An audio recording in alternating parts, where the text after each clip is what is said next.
Do you love your wife? Yes. Prove it. Like, what's the metric? Give me the number that helps me know, right? Because when you met her, you didn't love her. Now you love her. Tell me the day the love happened. It's an impossible question.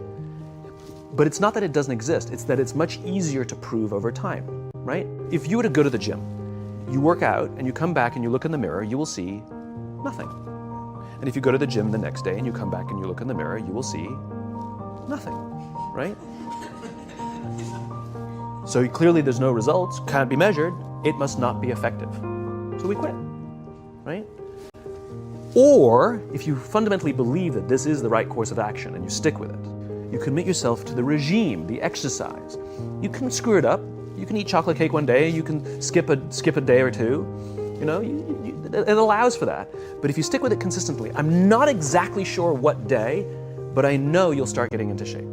I know it. And the same with the relationship. It's not about the events. It's not about intensity. It's about consistency, right? You go to the dentist twice a year, your teeth will fall out. You have to brush your teeth every day for 2 minutes. What does brushing your teeth twice a day for 2 minutes do? Nothing. Unless you do it every day, twice a day for 2 minutes, right? It's the consistency. Going to the gym for 9 hours does not get you into shape. Working out every day for 20 minutes gets you into shape. But it's the daily practice of all the monotonous, little, boring things like brushing your teeth that matter the most. Leadership is exactly the same. There's no event. There's no thing I can tell you you have to do that your people will trust you. It just doesn't work that way. It's an accumulation of lots and lots of little things that anyone by themselves is innocuous and useless. Literally, pointless by themselves. People will look at little things that are good leadership practices and say, that won't work. And you're absolutely right. But if you do it consistently, and you do it in combination with lots of other little things, like saying good morning to someone, that looking them in the eye. My friend George, who's a 3-star general in the Marine Corps, he says his test for leadership, and I love this, he goes, his test for a good leader is if you ask somebody how their day is going, you actually care about the answer. Right? The number of times we're walking to a meeting, we're rushing, we go, how are you? Not good, I got to get to you later, I'm late for a meeting. If you ask the question, you were standing there and you were listening to the answer.